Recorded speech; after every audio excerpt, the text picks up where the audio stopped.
Antes de nós dizermos amém a todo o conteúdo do Credo Apostólico que tem sido pregado aqui desde o mês de agosto, ainda nos resta um tema: a vida eterna. E para falar a respeito da vida eterna, mesmo que eu prefira pregar uma única passagem de forma expositiva, hoje a minha abordagem será mais teológica. Isso significa que eu vou usar alguns textos durante esse sermão, e esses textos são, em sua maioria, textos de João, do apóstolo João. Por quê? Porque João foi a pessoa, o autor bíblico, que mais escreveu a respeito do assunto da vida eterna, seja no Evangelho de João, ou seja nas cartas joaninas. Por isso eu quero convidar você a abrir a Bíblia no Evangelho de Jesus, segundo João, capítulo 6. João, capítulo 6, versículo 47.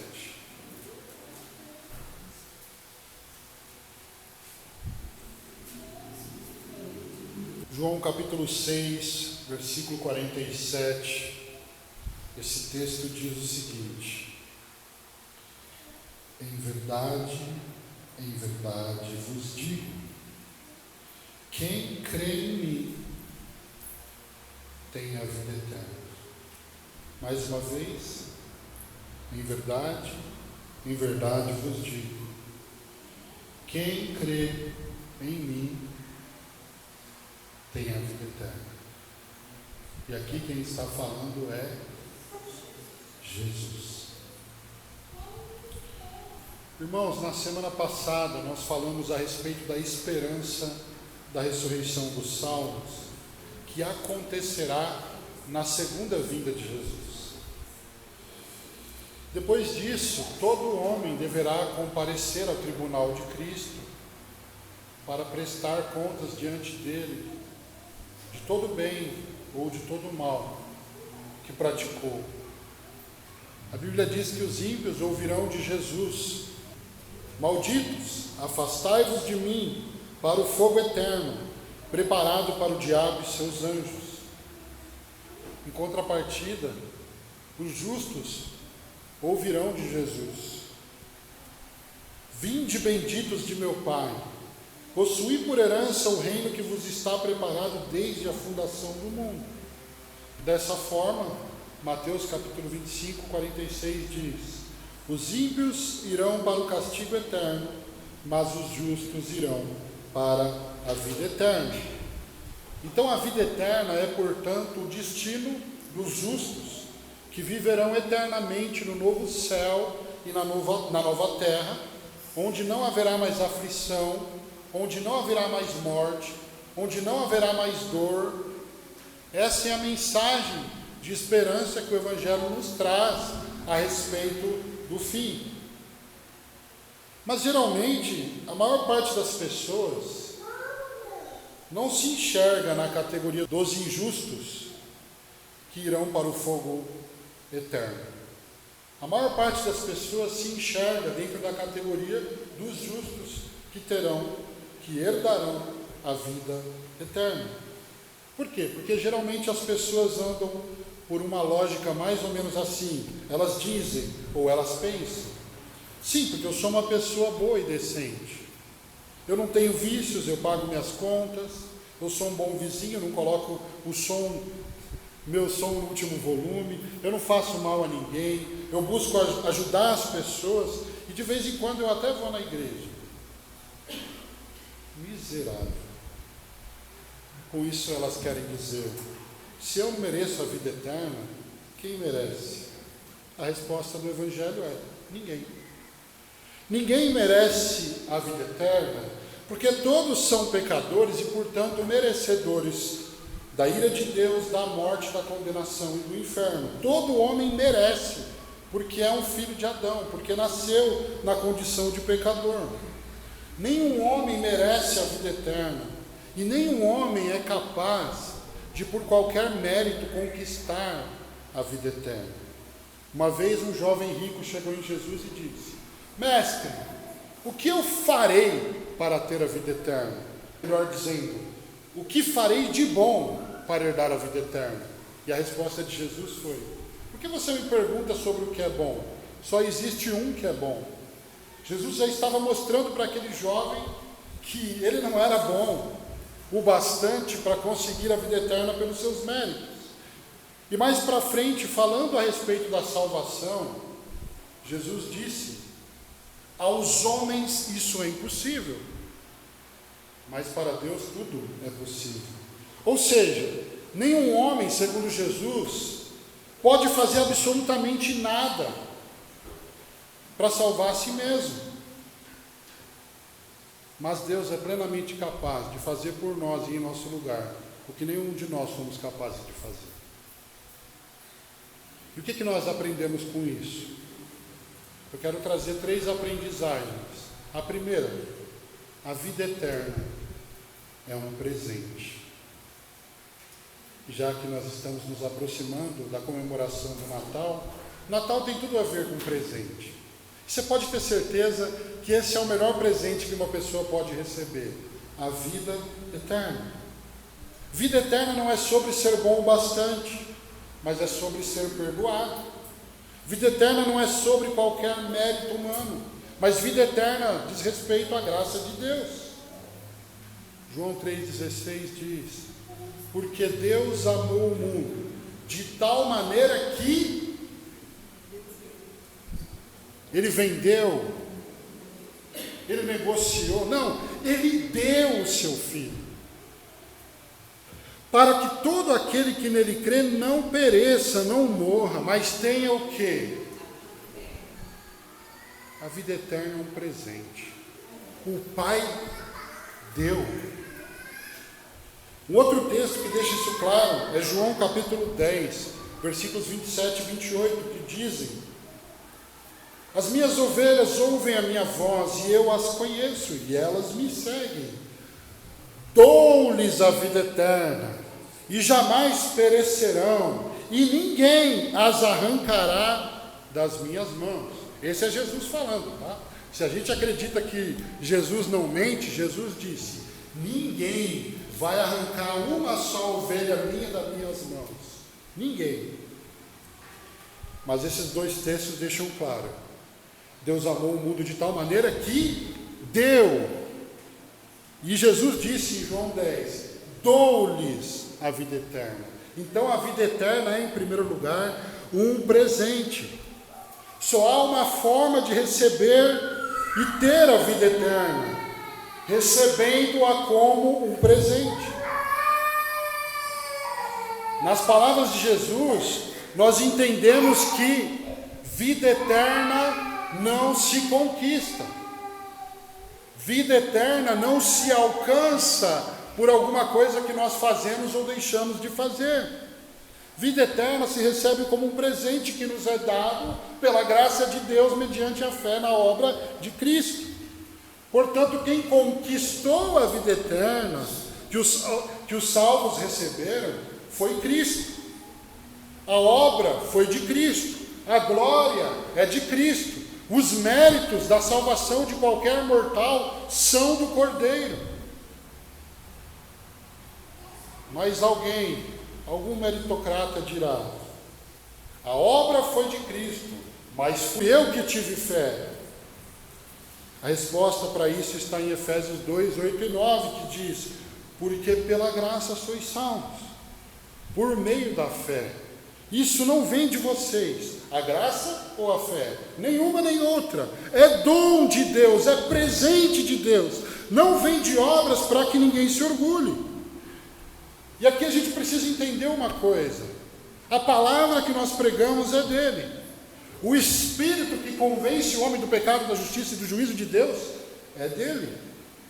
A graça que nos aceita vem dele. A regeneração vem dele. O arrependimento vem dele. A fé vem dele, de forma que a glória da vida eterna é toda de Deus. No dia final não vai chegar um mortal diante de Deus falando: Senhor, olha o que eu fiz. Porque qualquer pessoa que chegue diante de Deus dizendo o que fez, é porque não entendeu o que o Cordeiro fez na cruz. Ninguém é aceito por Deus pelo que faz, mas pelo que o Cordeiro fez. Porque dele, por ele e para ele são todas as coisas. Ainda bem que não repousa em nós, porque senão cada um de nós estaríamos perdidos. Se dependesse do nosso esforço moral, se dependesse das nossas qualidades, nós estaríamos eternamente perdidos. Mas porque está nas mãos dele, nós podemos confiar. A vida eterna será dada aos justos, não porque eles se comportaram na vida, mas porque eles foram justificados, declarados justos, mediante a fé na obra de Jesus Cristo.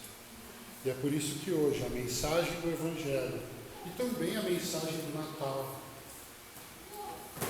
ela nos chama, ela te chama a se arrepender dos seus pecados, abandonando esses pecados. O sentido da palavra arrependimento no original é uma mudança de direção, é começar a caminhar em outra direção. Então arrependimento pressupõe o abandono do pecado. Em segundo lugar, o Evangelho nos chama a reconhecer a nossa perdição, parando de confiar em nós mesmos e nas nossas obras. E em terceiro lugar, o Evangelho nos chama a crer em Jesus e confiar somente nele para a salvação.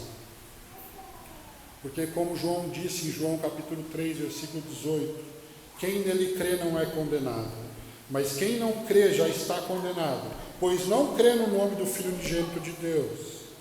E ele diz em 3,36, quem crê no Filho tem a vida eterna, quem porém mantém-se em desobediência ao Filho não verá a vida, mas sobre ele permanece a ira de Deus.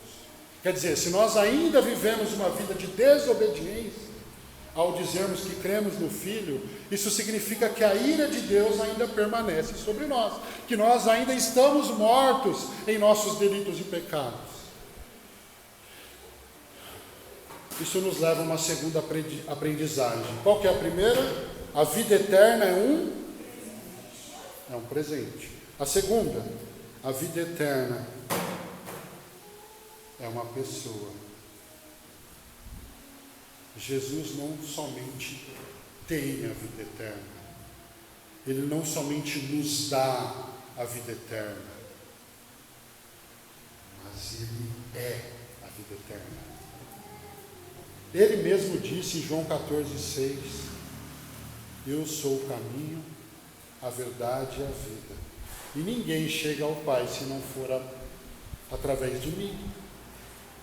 Ele também disse para Marta, no velório de Lázaro, eu sou a ressurreição e a vida, quem crê em mim, mesmo que morra, viverá, e todo aquele que vive e crê em mim, jamais morrerá.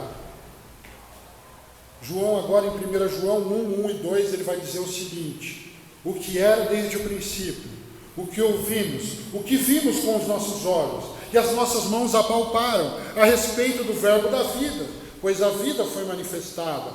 Nós a vimos, damos testemunho dela e vos anunciamos. A vida eterna que estava com o Pai e a nós foi manifestada. João está dizendo, ei, Jesus não somente veio trazer a vida, ele é a vida eterna. Mais um texto, 1 João 5, 20, João diz, sabemos também que o Filho de Deus já veio e nos deu entendimento para conhecermos aquele que é verdadeiro. E estamos naquele que é verdadeiro, isto é, em seu Filho, Jesus Cristo. Este é o verdadeiro Deus e a vida eterna. João está dizendo, a vida eterna é Ele. É um presente e é Ele, é Jesus Cristo. Por isso o mesmo João, 1 João 5,12 vai dizer, quem tem o Filho tem a vida. Quem não tem o Filho, não tem a vida. Simples assim. A vida eterna, portanto, é uma pessoa, Jesus Cristo. E é exatamente por isso que ele concede aos crentes, ainda nesta vida, vida em abundância. E também é por isso que uma vida longe de Jesus, uma vida sem Cristo, ela é incompleta. ela não tem significado, ela é vazia. Geralmente a gente pensa na vida eterna como algum acontecimento do futuro. E aí a gente vive uma vida completamente centrada nas coisas deste mundo. Sabe? Achando, não, a vida eterna vai chegar lá na frente. Mas essa não é a concepção bíblica de vida eterna. A concepção bíblica de vida eterna diz que aquele que crê na obra de Cristo, ele já começa a experimentar essa vida hoje, aqui. Por isso que Jesus disse: eu vim para que vocês tenham vida, e vocês a tenham em abundância. O Alistair McGrath, um teólogo, ele diz o seguinte: não devemos pensar na vida eterna como um estado exclusivamente situado no futuro. É uma condição que podemos começar a viver agora. Sem dúvida, a vida eterna em sua plenitude é algo que podemos apenas esperar obter na era vindoura. Ainda assim, é possível provarmos antecipadamente dela agora. Sabe por quê? Porque se Cristo é a vida eterna e Cristo habita em nós, então nós já estamos desfrutando dessa vida agora. E até mesmo quando nós morrermos, Ele é a ressurreição e a vida. Quem morre nele jamais morrerá de fato. Porque o ato de morrer neste corpo será o ato de continuar e aprofundar um relacionamento com Ele. É claro que isso não nos livra dos sofrimentos dessa vida, mas com Cristo a nossa vida ela tem sentido, ela tem significado, ela tem propósito e alegria reais. E aqui eu quero trazer uma informação que é bastante interessante. No grego do Novo Testamento há duas palavras que são usadas para designar a vida. A primeira palavra é bios, e ela significa existência biológica. É a vida que todos que estão aqui têm. Nós estamos respirando. Mas nos evangelhos nós também encontramos a palavra zoe, que significa vida em sua plenitude, vida com significado, uma vida superior. Entende uma coisa? Jesus ele não disse: eu vim para que vocês tenham bios. Ele disse: eu vim para que vocês tenham zoe. Eu vim para que a vida de vocês seja completa. Eu vim para que a vida de vocês tenha significado. Eu vim para que a vida de vocês não seja vazia.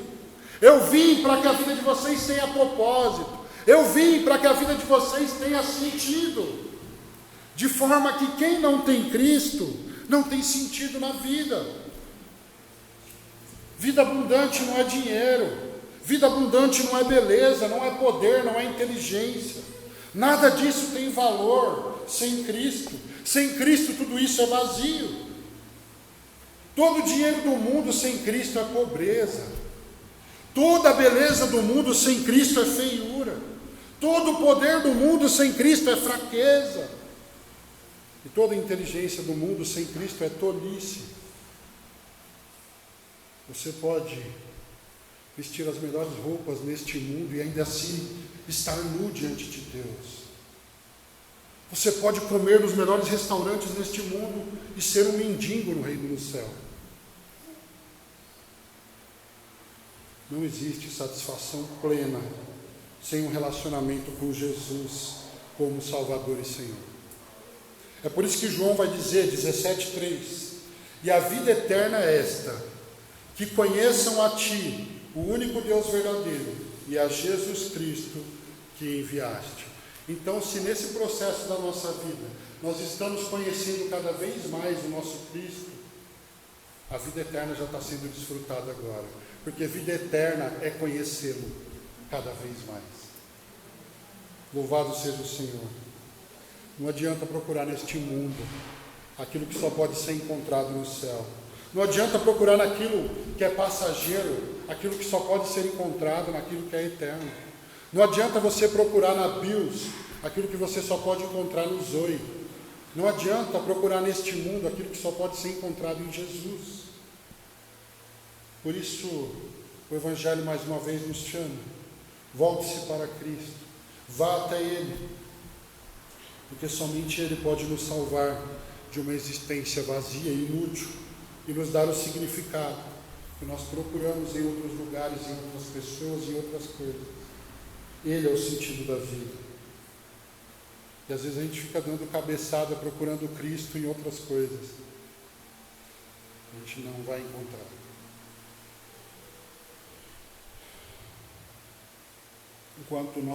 Enquanto toda a nossa satisfação não estiver nele, todo o restante da nossa vida, por melhor que pareça, será essencialmente infeliz e vazio. O que nós precisamos é encontrar toda a nossa satisfação na pessoa dele. E aí aconteça o que acontecer daí em diante, nós estamos unidos a ele. E o que importa? É por isso que Paulo vai dizer: nada nos separará do amor de Deus. Nada. Porque quando nós estamos unidos a Cristo, nós nos tornamos inabaláveis por causa do Espírito que habita em nós. Não é a nossa força, mas é a força do Espírito de Deus em nós. Já que a gente está falando do terceiro artigo, que fala sobre o Espírito Santo. Então, qual foi a primeira verdade que eu compartilhei? A vida eterna é um presente. E a segunda, a vida eterna é uma... Jesus Cristo. E a última verdade que eu quero compartilhar: a vida eterna é uma promessa. 1 João 2,25 diz: e a promessa que ele nos fez é esta, a vida eterna. E a nossa convicção está fundamentada no caráter daquele que prometeu. Porque Deus não é homem para que minta. E Ele não é filho de homem para que se arrependa. Aquilo que Ele promete, Ele cumpre. Amados, por mais que você esteja sofrendo hoje, por mais que nós possamos sofrer hoje, entenda uma coisa: Deus nos prometeu a vida eterna. Deus nos prometeu mais do que Deus. Ele nos prometeu zoe, Ele nos prometeu plenitude, Ele nos prometeu alegria, Ele nos prometeu algo que não termina e é eterno nele e num relacionamento com Ele. Não existe absolutamente nada neste mundo que pode substituir isso. Por isso nós cremos que a vida eterna não é apenas algo sobre o presente, porque Ele está aqui, mas é também o futuro daqueles que foram salvos em Cristo Jesus. O mesmo autor que eu citei agora há pouco, Alistair McGrath, ele diz: a vida eterna significa que a relação que temos hoje com Deus não será destruída nem prejudicada pela morte, mas terá continuidade e será aprofundada por ela. Então nós cremos que na consumação dos séculos, nós viveremos com o Senhor no novo céu e na nova terra, onde a vida continuará e jamais terminará. Gente, algumas pessoas se assustam com essa afirmação, porque ficam pensando assim: vida eterna? Com tanto tempo assim, o que a gente vai ficar fazendo? Será que a gente vai ficar cantando? A gente começa ali no primeiro hino do HCC e quando chegar no último volta no primeiro. Será que é isso que a gente vai fazer na eternidade? O que a gente faz com vida eterna? Sabe por que a gente acha estranha a ideia? Porque nós estamos ainda num mundo afetado pelo pecado e pela queda. Então para a gente fala: não, mas vida eterna é uma coisa muito esquisita. Porque a gente está acostumado a ver a vida com todo esse sofrimento que nos cerca. Mas eu quero trazer para você algumas palavras de esperança. A primeira, famosa, de Apocalipse 21:4, que diz: Ele lhes enxugará dos olhos toda lágrima. Eu acho interessante que o texto não diz algumas lágrimas. alguns sofrimentos. O texto diz: toda lágrima. E não haverá mais morte. Você nunca mais vai no velório. E nem vai morrer. Não haverá pranto. Não haverá lamento, nem dor. Porque as primeiras coisas já passaram. Em Apocalipse 22, 1 ao 5, eu encontro uma breve descrição dessa realidade. E eu quero ler também para alimentar a nossa esperança nesta promessa de vida eterna. O texto diz: então o anjo mostrou-me o rio de água da vida, claro como cristal, que saía do trono de Deus e do Cordeiro, no meio da praça da cidade. De ambos os lados do rio estava quem?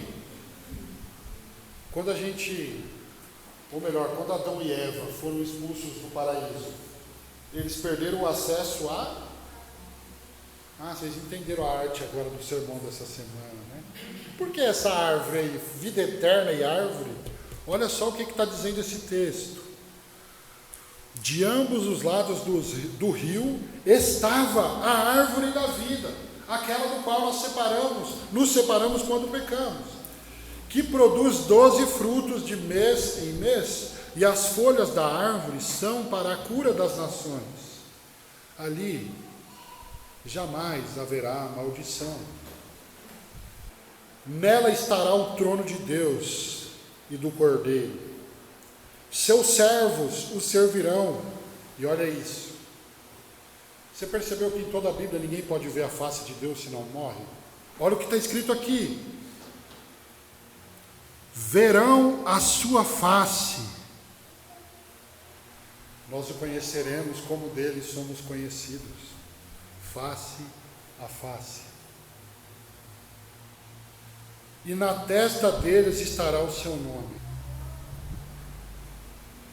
Não haverá mais noite.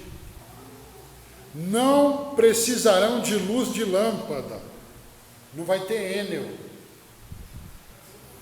Nem vai precisar pegar a fila da lotérica para pagar a conta de luz.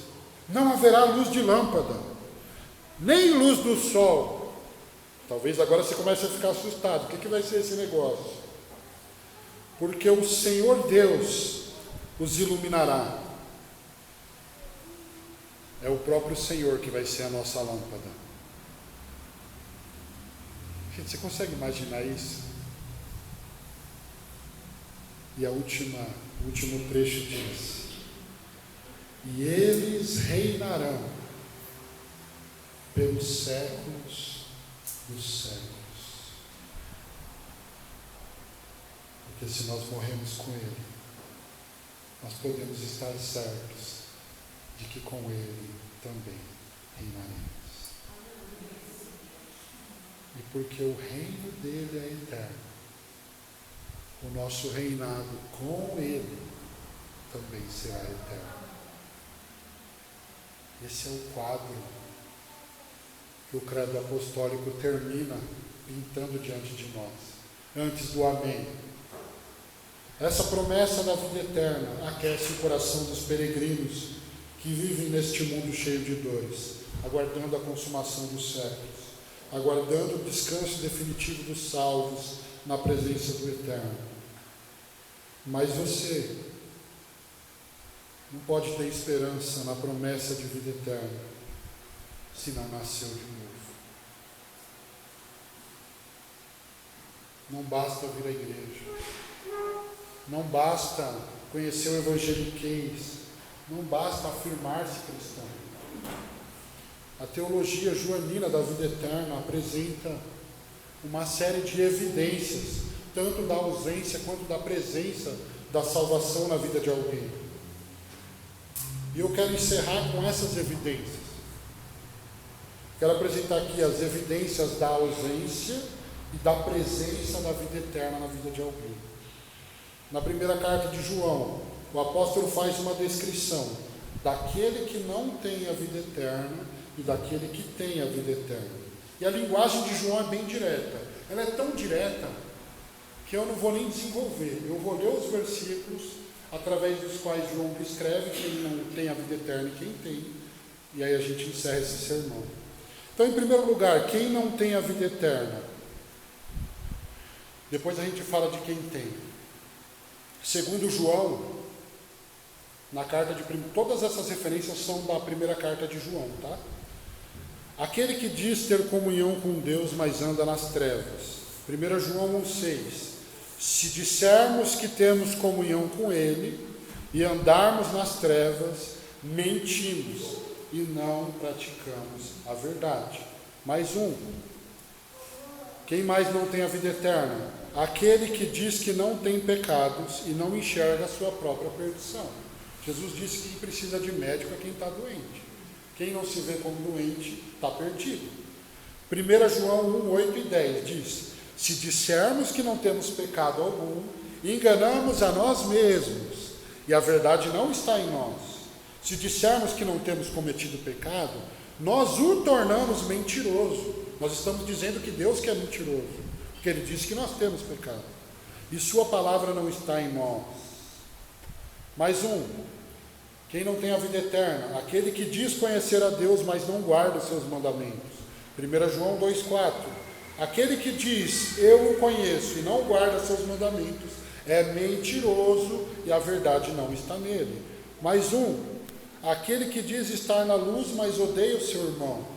1 João 2, 9 e 11. Aquele que diz estar na luz, mas odeia o seu irmão, até agora está nas trevas. Aquele que odeia o seu irmão está nas trevas, e por elas anda, sem saber para onde vai, pois as trevas lhe cegaram os olhos.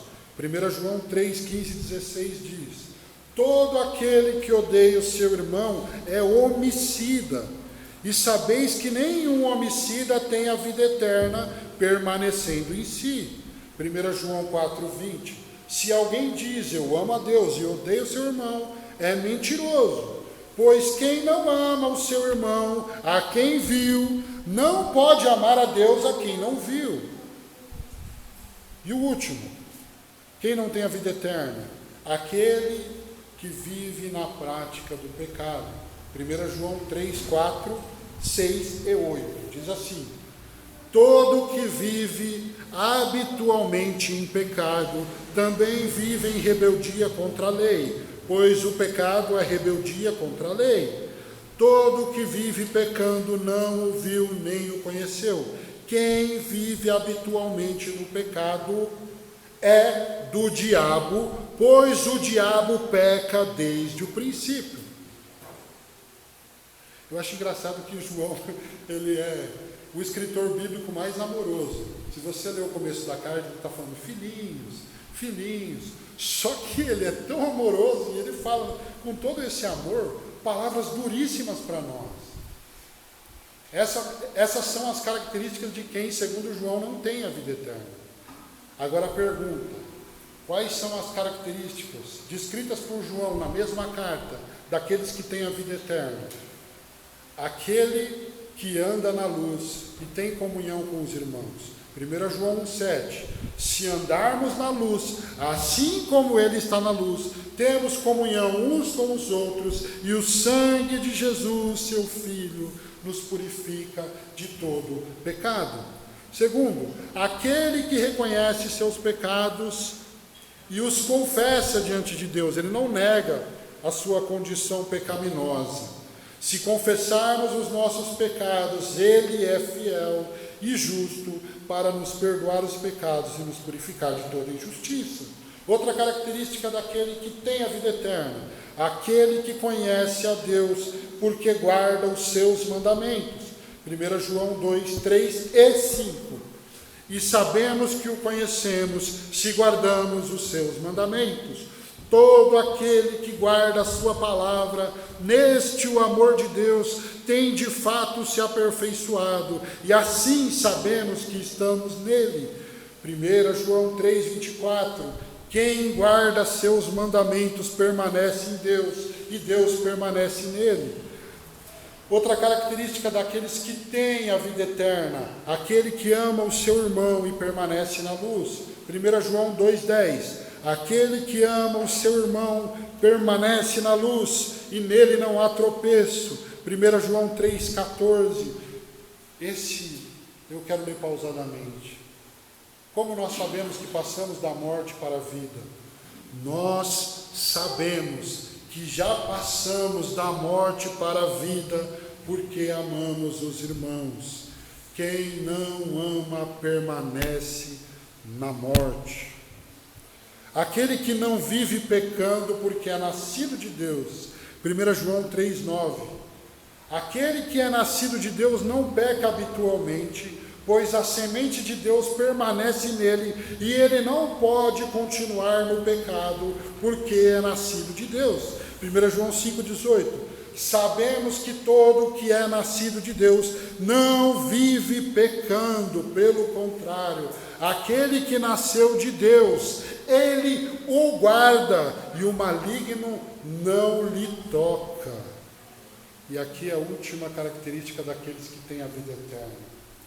Aquele que tem o Espírito de Deus como selo, como penhor, como garantia. O Espírito de Deus é a garantia daqueles que possuem a vida eterna. 1 João 3,24. E nisto conhecemos que ele permanece em nós, pelo Espírito que ele tem nos dado. 1 João 4,13. Assim sabemos que permanecemos nele. Como? E ele em nós. Por ele nos haver dado do seu Espírito.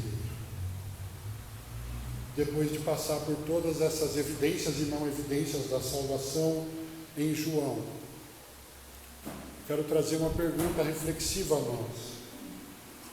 Qual tipo de evidência tem sido revelada na sua vida? Qual tipo de evidência tem sido revelada na minha vida, nas nossas vidas? A evidência da presença ou da ausência de salvação? É a Bíblia que diz isso. É a Bíblia que caracteriza o salvo e o não salvo. Que o Senhor conduza aqueles que lhe pertencem ao arrependimento. E que aqueles que praticam o mal, sem arrependimento, aguardem pelo dia do juízo de Deus. Porque sempre que a gente fala da vida eterna, sempre tem o outro lado. E a gente também sempre tem que dizer, também tem o castigo eterno. A gente não pode pregar a esperança da vida eterna sem falar do desespero do castigo eterno.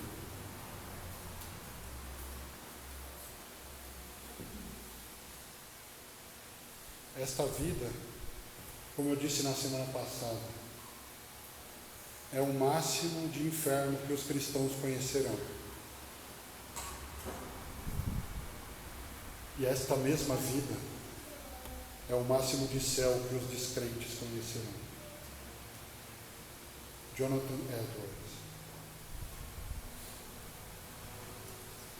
Hoje nós aprendemos que a vida eterna é um presente, é uma pessoa, Jesus Cristo, e é uma promessa. Depois nós vimos evidências de ausência e da presença da vida eterna na vida de alguém. Jesus disse que você conhece uma árvore pelos frutos. Hoje as pessoas dizem, não julgueis, não critiqueis. Não, Jesus não disse isso. Jesus disse para você tomar cuidado com a medida que você julga, porque ele vai usar a mesma para julgar a gente. Mas ele não disse para você não ter conceito nenhum a respeito do outro. Ele disse o seguinte, você conhece uma árvore pelos frutos. Então, da mesma forma, é a reflexão de João.